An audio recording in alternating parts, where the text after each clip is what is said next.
Oh, bummer. Control Shift F11.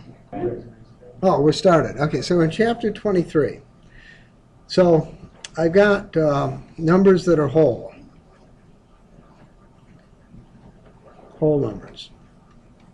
So 1, 2, 3. 3 would be whole numbers. I have numbers that are integers. So I got -1, I got -10, I got 100,000. I got integers, right? Then I've got numbers that are rational.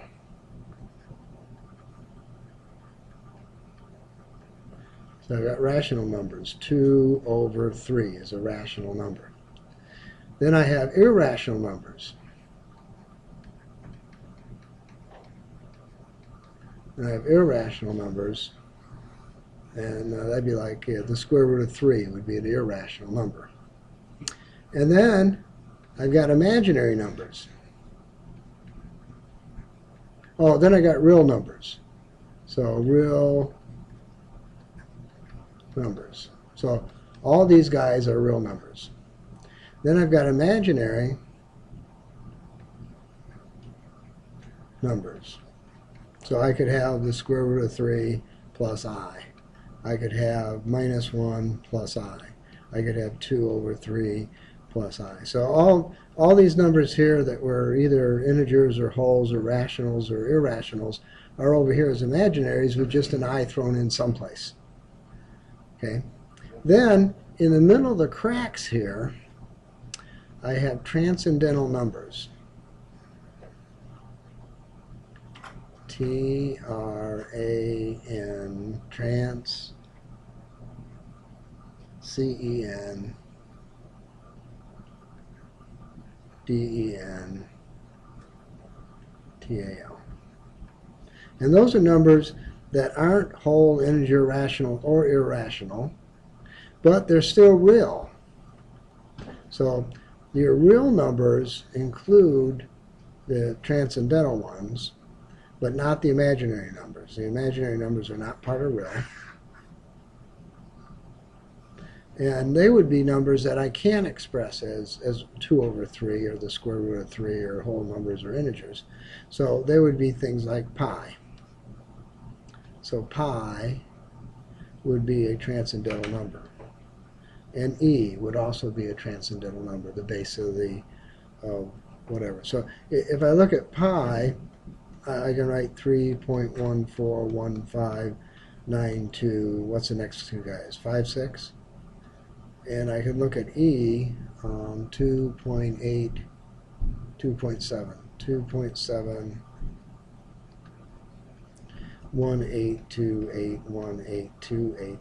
But both of these continue on, never repeating each other out to infinity, forever and ever, and that's what makes them transcendental numbers. Well, there is as many transcendental numbers as there are whole numbers or real numbers or rational numbers or irrational numbers or imaginary numbers. Each of these sets of numbers, there are an infinite number of them. And so it's not like I have an infinite number of real numbers. Now I throw in negative guys, I still have an infinite number of irrational guys. So that's where transcendental numbers come from. They come from things that are not repeating decimals, can't be expressed as irrationals. They're not imaginaries, but they're still real. Okay? I knew you wanted to know that, right? Yeah, probably. So now we want to know what is the derivative of the sine of U. So transcendental functions would be your sine function, your cosine function, and your tangent function would be a transcendental function. E to the x would be a transcendental function. Okay, and so we do our first thing, which is that limit thing. Limit delta x goes to infinity of sine U plus delta x minus sine U divided by delta U. Oh, delta delta U, delta X, delta U, delta U. All right, there we go. Got it. And then we say, well, how am I going to do that? And we find the trig function. What's the trig function for sine of something? Sine of something plus something. Okay, so I've got limit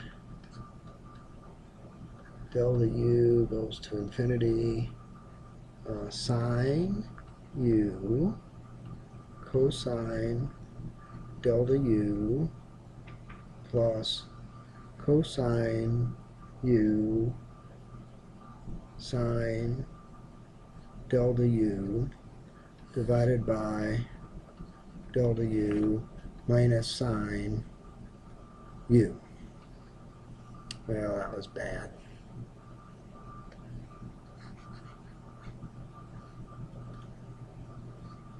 Minus sine U. And well,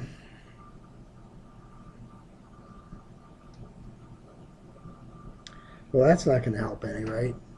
Because I've got this guy's going to infinity, and cosine going out, delta U going to infinity doesn't help me any. Oh well, what does it say to do? Use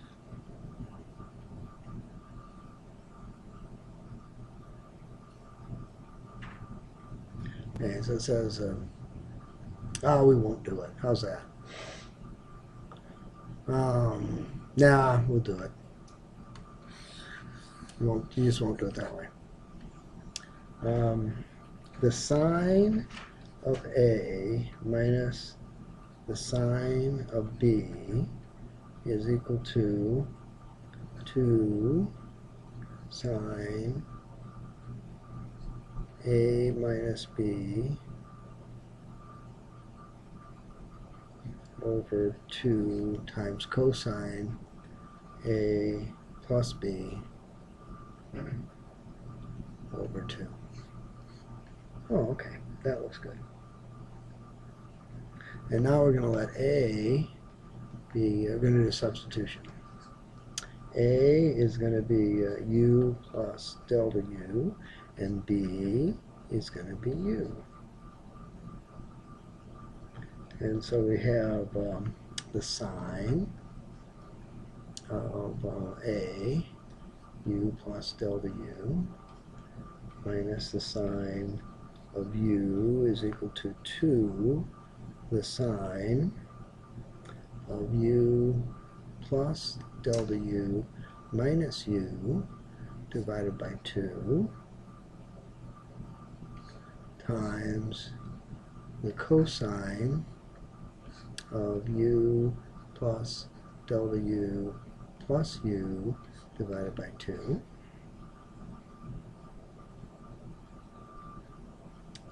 Okay, which is going to be 2 sine delta U over 2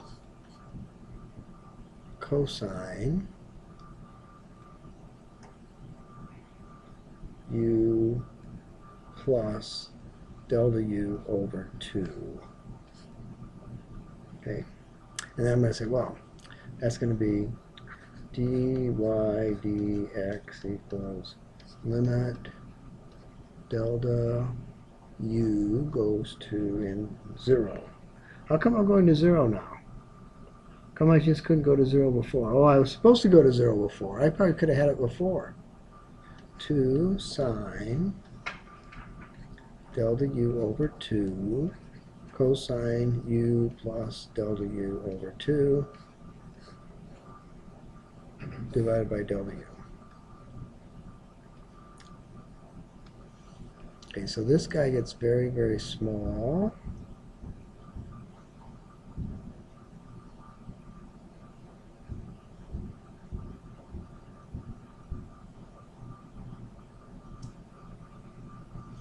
Okay, I'm gonna break it into parts. Limit delta U goes to 0. 2 sine delta U over 2 divided by delta U plus plus times limit delta u goes to 0 cosine u plus delta u over 2 divided by delta u.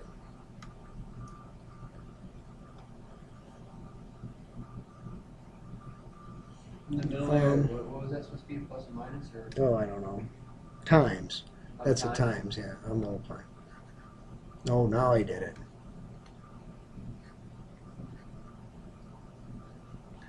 All right. So is that limit of delta u goes to 0, or?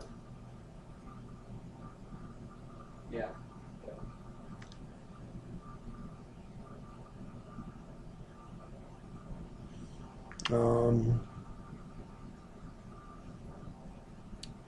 Yeah, this guy goes away. That guy goes away. There's a 2 that goes there. As sine, the sine of something coming very close to 0 is 0. That's very close to 0. I take the derivative of top and bottom. That becomes a 1. And this becomes cosine u. Okay. Anyway, as I was saying, the derivative of the sine of u du is going to be cosine. The derivative of the cosine of u du is going to be minus sine. The derivative of minus sine u du minus cosine. And if I do one more, the derivative of minus cosine u du becomes sine again. And then we start all over again. Now, if you think about the sine function, it's doing that. And you think about the derivative of the sine function, the slope of the curve when I get to the top is 0. The slope of the curve when I get to the bottom is 0. The slope of the curve when I get to the top is 0. The slope as I pass through 0 is 1. The slope as I pass through 0 is minus 1. The slope as I pass through 0 is going to be 1 again, going to be minus 1 again. So I do that and I end up with a curve that looks like that, which looks like the cosine curve. So this is sine and this is cosine. And I do it once more time and I say, well, right there I'm at 0, but right here I'm going to be at minus 1. Right here I'm at 0 again, and right there I'm going to be at plus 1. And right there I'm at 0 again, and right there I'm going to be at minus 1. So if I take the derivative of the cosine curve, I end up with minus sine. And then if I take the derivative, let's see, what color do I have left? Okay, that guy there. So I look at this guy, and he's going to be at minus 1, and then at 0. And then he's going to be at plus 1, and then he's going to be at 0. And he's going to be at minus 1, and then he's going to be at 0. And then he's going to be at plus 1. So the derivative of the minus sine curve turns out to be minus cosine. And if that's not busy enough for you, I can make it busier. I could have used these guys, right? That would have been better. Yeah, pretty much. Now, what if I had the sine of x squared plus 2, and I wanted the derivative of that with respect to x? What would I do? Well, I would go and say that that's the cosine of x squared plus 2 times the derivative of the inside 2x. So I rewrite that as 2x cosine x squared plus 2. We call that the chain rule. Sort of like Vice President Biden's chain comment, same type of thing. So the derivative of u of y with respect to x is the same as the derivative of y with respect to u times the derivative of u with respect to x. So when I have some function, I can take the derivative of the function, and then I can take the derivative of the argument and add it to the derivative that I had before. Okay, how about the tangent and cotangent? Oh, we don't have to worry about them. Okay. So I'm looking at problem number 2. No, then it overdrive my speaker for the video I'm making. Well, if they're here, it's their problem. That's one way to look at it. Okay, so I got 5 sine 2x. Anybody else out there hard of hearing? Dustin, can you hear me? Yeah. Too bad. Y prime equals. All right, I'll talk louder. 5 cosine 2x times 2. And we'd respell that as 10 cosine 2x. Can you walk through how you did that, No. please? Is that the chain rule? Yeah. What's the derivative of sine? Cosine. Cosine. So I take sine 2x and I write down cosine 2x. What's the derivative of 2x? 52. So it's times 2. 2 times 5 is how much? Times 5 is 10. That's how I did it. Okay, thank you. Yeah. I'll make sure I understand. Number 4. Y is equal to 4 cosine 6x. Y prime equals 4 minus sine 6x times 6. Y prime equals minus 24 sine 6x. Now, what we're going to do is we're going to do a shit pot of derivatives. Lots of them. And the reason we're going to do that is because the next thing we're going to do is start taking integrals. So what we'd want to do is if we had the integral of minus 24 sine 6x dx, we would like to say, well, that's equal to 4 cosine 6x, right? Because it is. So what we're doing is we're taking a lot of things, derivatives of things, so that when it's time to go the other way, our mind can think the other way easily. Right now, it's not going to think the other way easily. It's going to think, oh, bummer. Oh, woe is us. Why do I sit in the front row? Things like that. Y equals minus 3 cosine x to the 4th. So y prime is going to be 3 sine x to the 4th times 4x cubed. And then we'd spell that as 12x cubed sine x to the 4th.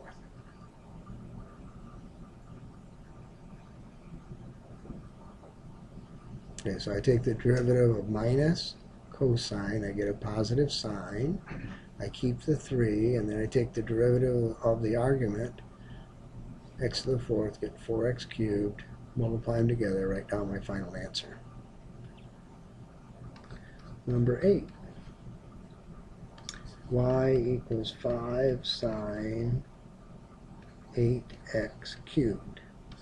Y prime equals 5 cosine 8x cubed times 24x squared. Final answer. Y prime is equal to 120 x squared cosine 8x cubed.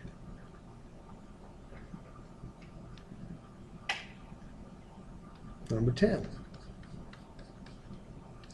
Y is equal to 6 cosine 1 minus 3x.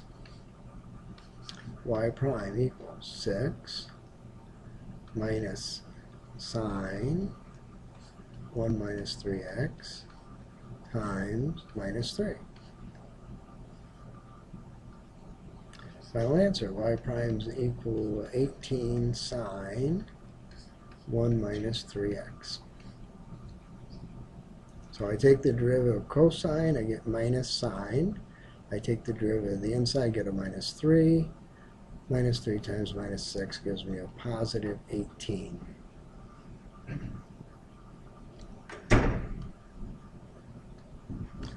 Number 12. Y equals sine x cubed 2x squared minus 4. Y prime cosine x cubed 2x squared minus 4 times 3x squared plus 4x. We could leave it that way, or we could rewrite it, whichever you want to do. It doesn't really matter. So it's same amount of ink both ways.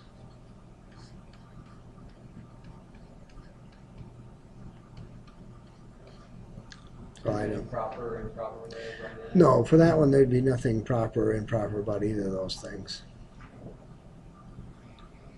You walk me up and more quick. What's the derivative of sine? Sine is cosine. So I write down cosine, write down the argument. Then I take the derivative of the argument. 3x, take 1 away from the 3 squared. 2 times 2 is 4. Take a 1 from the 2 is a 1. The derivative of a constant is 0. I'm all done. Okay. So can you leave it as the answer that you had above that? Yes. You could and you wouldn't have an argument with that? No. Okay. Well, either way you would figure it out. If you were to write it out with actual numbers, Yeah. it'd be the same thing because they're almost. So you could have taken the derivative of the argument first and wrote it out first, and wrote the other guy second. But this is a problem where there's only one step. So that's just the way it is. You wouldn't go and in a problem like this, you wouldn't go and leave a 3 out there and a 4 in the back. So you'd rewrite it to 12x cubed. You wouldn't, because you want to make sure that they understand the argument of the sine function is x squared. It's not something bigger. The lead left is that you wouldn't count it wrong. This right there, like that? No, I wouldn't count it wrong. That you got there would be such a miracle. I'd be rejoicing in that. Yeah. Thank you, Dad. Huh? What? It's true. I know. Yeah. Anytime. Anytime you need help. Yeah. Yeah. Number 16. Just ask Bill. He'll help you out. Y is equal to 3 cosine x squared minus 4. Yeah. Eric is still considering buying maple. I know. I'm doing it right now. Yeah. So y prime equals, the derivative of cosine is minus sine, minus 3 sine x squared minus 4. The derivative of x squared minus 4 is 2x. So I rewrite it minus 6x sine x squared minus 4. 18.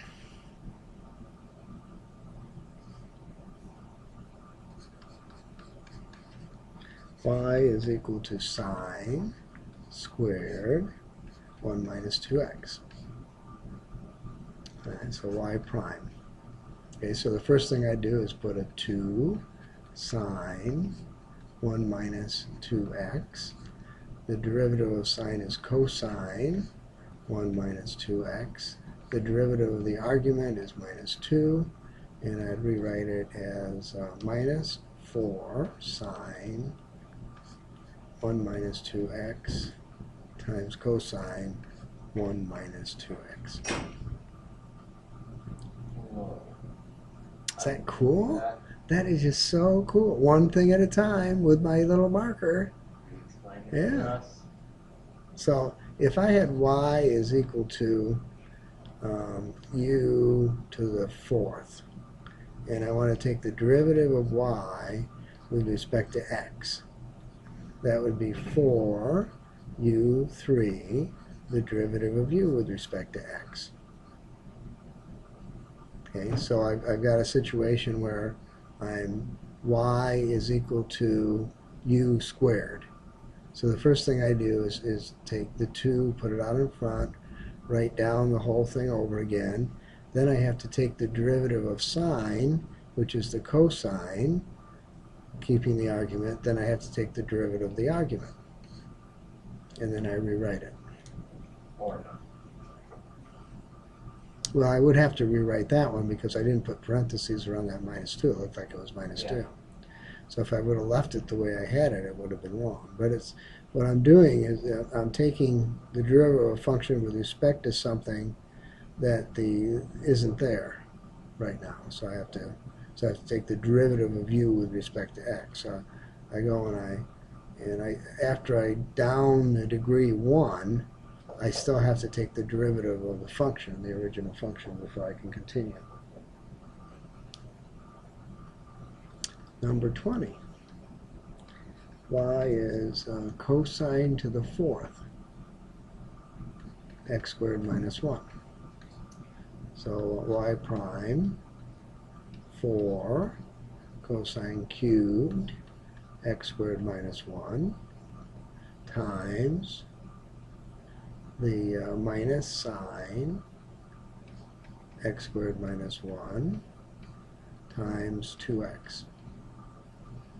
So y prime would be minus 8x cosine cubed sine,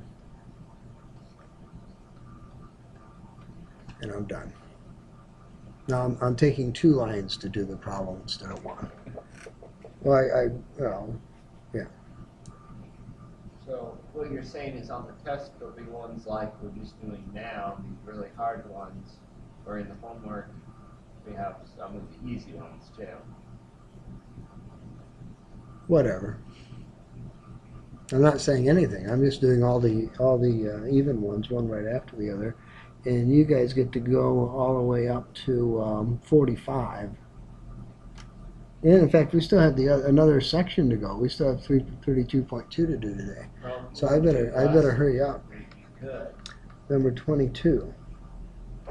Y is equal to the cosine of 5x plus 4 squared, y prime minus sine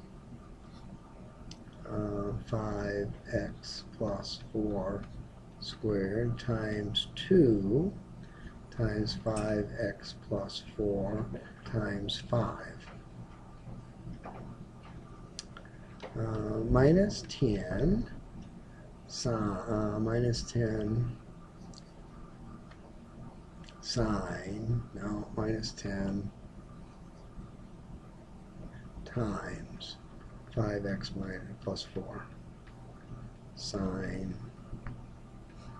5x plus 4 squared.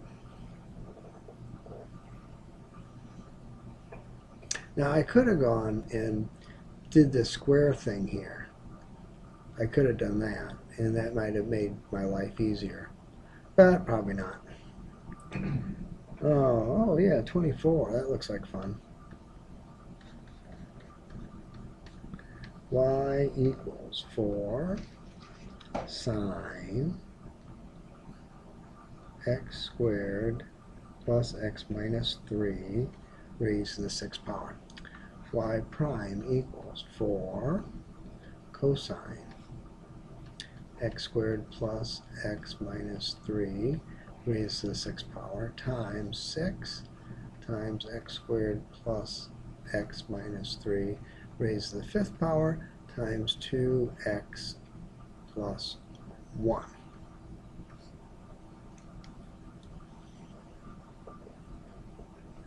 Okay, good enough? Where did you get the 2x plus 1? The derivative of the argument, 2x plus 1. Then why do you have the 6 times x squared plus x minus 3? Because that 6 has to come out here. I got to down the order by 1. So if I have u to the 6 and I want the derivative, then that'd be 6u5 to the fifth, 6u to the fifth. I still have to take the derivative of the argument. All right, 26. Sine x squared cosine 5x. Okay, so I got y is equal to uv, so that means that y prime is going to be uv prime plus vu prime. So y prime sine x squared times minus 5 sine x plus cosine x squared times 2x cosine 5x. And we'll clean it up a little bit. Minus 5 sine x squared plus 2x cosine 5x cosine x squared. Will you walk through that one? No. Maybe. I don't know. Just did. I have two guys multiplied together. The derivative is the sum of one function times the derivative of one of the functions plus whatever's left over times whatever. So I take, and I'm keeping the sine x squared, so I take the derivative of cosine. The derivative of cosine is going to be minus sine, and the derivative of 5x is going to be 5, so I got minus 5 sine. Then I go the other way. So I keep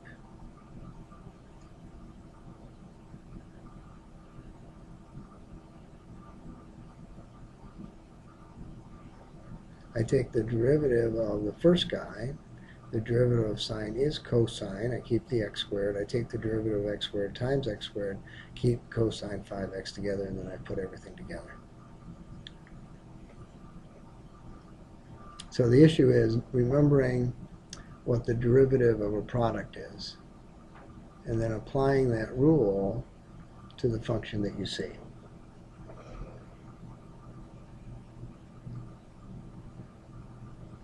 All right, I think we'll do 44. Do 44 next, and then we'll go on to the next section. Uh-oh, now I did it. Aha, I got rid of it. Number 44. Y is cosine over sine. Okay, now, if y was u over v, then y prime would be, on the bottom I'd have v squared, and then I don't remember how it goes the other way, so I look in the back of my book, and I see v u prime minus u v prime, right? So y prime would be, on the bottom I'd have sine squared x. On the top I would have sine x times minus sine x minus, and cosine x times cosine x. So I'd have, what would I have? I don't know.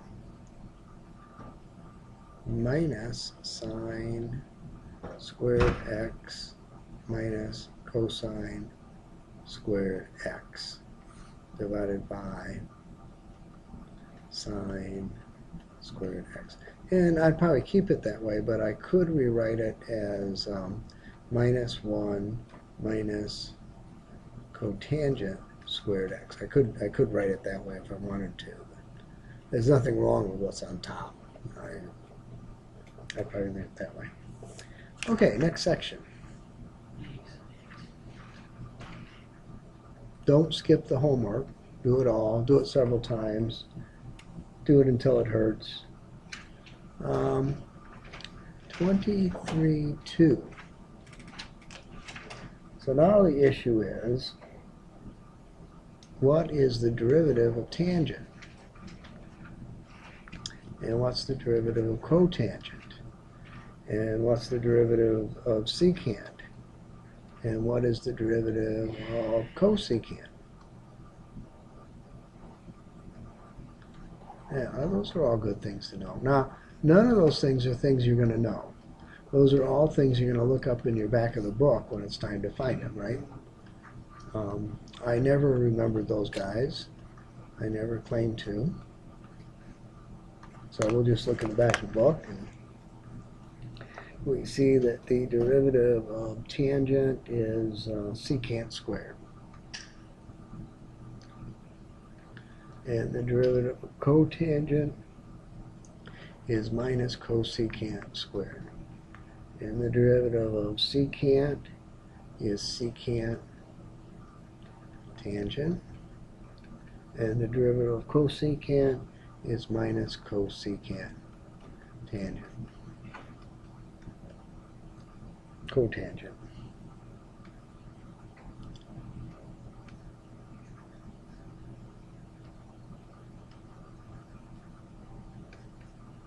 Isn't that lovely? Have back of the book will solve the problem. Okay, that's the whole issue there. I'm pretty sure that's all there is. There ain't no more. Yeah, pretty much. All right. So now we have to do problems, and we're only going to problem 17 this time. All right. Every other. Woo! I need to And, do every odd. yeah. So I'm going to do 2. Serious. Y is equal to cotangent 2x. So y prime is going to be 2 minus 2 cosecant squared x. Luckily, all the derivatives are sitting right on top of in the middle of that page, so I don't even have to turn it to see them. All right, number 4. Oh yeah, I noticed that. Y is equal to cosecant 4x. Okay, so y prime is going to be 4 cosecant, minus 4 cosecant x cotangent x. All right, that's good. Number 6. Number 6. Y equals tangent x cubed plus 4. Okay, so y prime is going to be 3x squared times secant squared x cubed plus 4. You walk through that one, No, there's nothing to walk through. please. There's still nothing to walk through. There is. No, there isn't. How do you do it? On page 765, it tells me what the derivative of tangent is, and it's the square of the secant. And so I just write it down, and I still have to take the derivative of the argument. I put it out in front. You have to put all No? there. You mean this set of parentheses? No, that doesn't have to be there. Is that better? Yeah. But there's the derivative of that's sitting right there in front. The derivative of tangent is secant squared. I'm done. That's all there is. There ain't no more. It never was hard I think I'm trying Until- to make it harder than what it is. until 8th grade or something. Y prime. Y is equal to. When was it hard last? Anyway, I forget. This morning while you were working on the vision equipment? No. 4 secant x minus pi over 3. Okay, so y prime equals. And I look at the secant guy, so I see him. Okay, so that's going to be 4 times secant x minus pi over 3 times tangent x minus pi over 3. The derivative of x minus pi over 3 is 1. I don't even write it down anywhere, and I'm done. Wait a minute. What do you mean, wait a minute? That's all there is. Why do you have to rewrite down 4 secant x minus pi Because over secant 3? is the secant tangent. Because the answer to the derivative of secant is secant times tangent. Again, my finger is under it. Itself by and tangent. Wow, that's weird. So, that's what it is, period, the end. That's why you look in the back of the book to get it. You don't try to memorize it. When was the last time you memorized something weird and remembered it? You did? Dustin, did you do that? Do you remember weird things? What? Oh, what's Huh? your- Oh, the Yeah. I have the equation memorized for the. Well, of course. Always. Yeah. U. So that's what the back of the book is for. Number 10. U prime times V divided by V squared. Y equals secant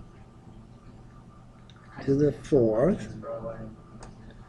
Well, if I put the 4th to the right place. Secant to the 4th, 7x. All right, so y prime is going to be 4 secant cubed 7x times the derivative of secant is secant tangent, secant 7x tangent 7x. The derivative of 7x is 7.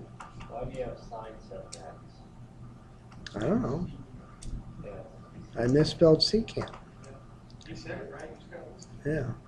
No? Y prime equals 28 secant to the 4th 7x tangent 7x.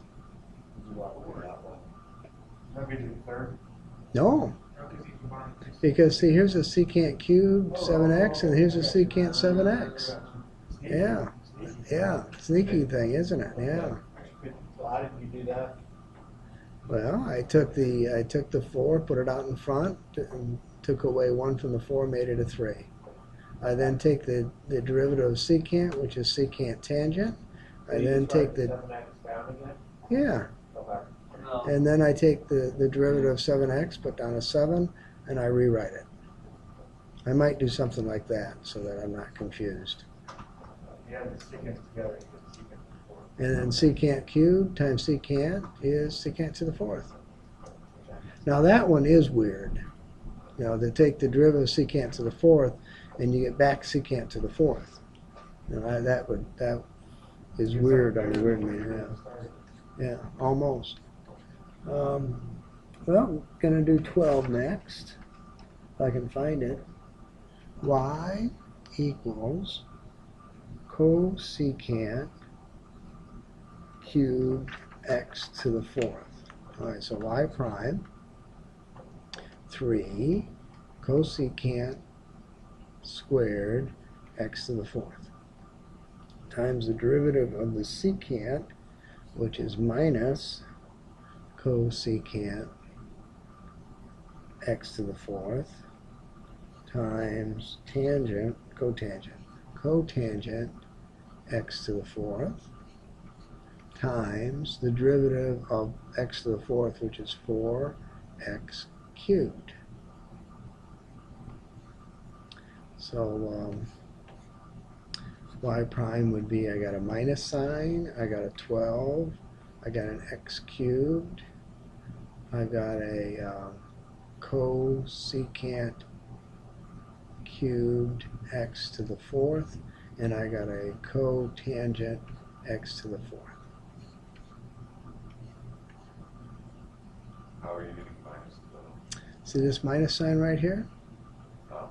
Yeah, right You there. have to write it down. Because the cosecant of the derivative of the cosecant is minus cosecant cotangent. So that's where that minus sign came from. Would you have to combine them like that down there? To get it right on a test? No, Okay. You'd have to combine the 3 and the 4. well, yeah, maybe. Yeah, I wouldn't care. Shut up. I'm If you got to there, the two of you that got to there, I'd be perfectly okay. So I'd be Dustin and Connor there. They both get there. And the rest of you guys would flub it up somehow. Now, what if we went from there to there, we got that right and that was wrong? And you combined it and got it wrong? Yeah. Well, it all depends. If it was Dustin, I'd probably overlook it. I want to be Dustin. Yeah. Whatever. My life sucks. Yeah. Number 14. Yeah.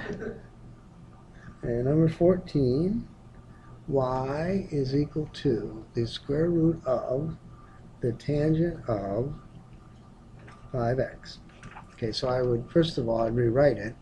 Tangent to the 1/2 power 5x. And I'd say the derivative of that is going to be 1/2 tangent to the minus 1/2 power 5x times the derivative of tangent is secant squared 5x. The derivative of 5x is 5. And then I'd rewrite that as 5 secant squared 5x divided by 2 square root of tangent 5x. And then I'd say, oh gee, no, I wouldn't care. Before we started chapter 21, you would care. You want to rationalize your denominator, but as soon as you pass into calculus out of algebra, you don't care about rationalizing your denominator. It's no longer an issue. Okay. So at that point, that would be a perfectly okay answer. You could rationalize your denominator if you wanted to, but college algebra is the last math class where you rationalize your denominator. From then on, you wouldn't bother. Isn't that nice? Changing rules. Number 16. Well, I think you get to when you get to that certain point when you're like, hey, I'm doing way more intense stuff than what you're doing, so That's right. I'm gonna do it my way. Yeah, I don't have to do that. Well, if I wrote down the problem right, I might have a prayer. All right, now, if y were u over v, then y prime would be something over v squared, and it'd be vu minus uv prime. That'd be a prime, right? So y prime would equal, and on the bottom I would have x squared. On the top I would have x, 2x. Is that a cotangent, really? It is. I got to turn the page over to figure out what the cotangent is. Cotangent. So that'd be minus cosecant squared 2x. Okay, minus. Wait a minute, I thought you said That'd be a minus cosecant squared 2x. Cotangent 2x. It is. There's a minus sign right there. Put it right there. Yep, that looks right. I like it. Beautiful. Must be true. Okay, we'll do 18 and then we'll go home. I'll go to work. Okay. Don't forget to take attendance.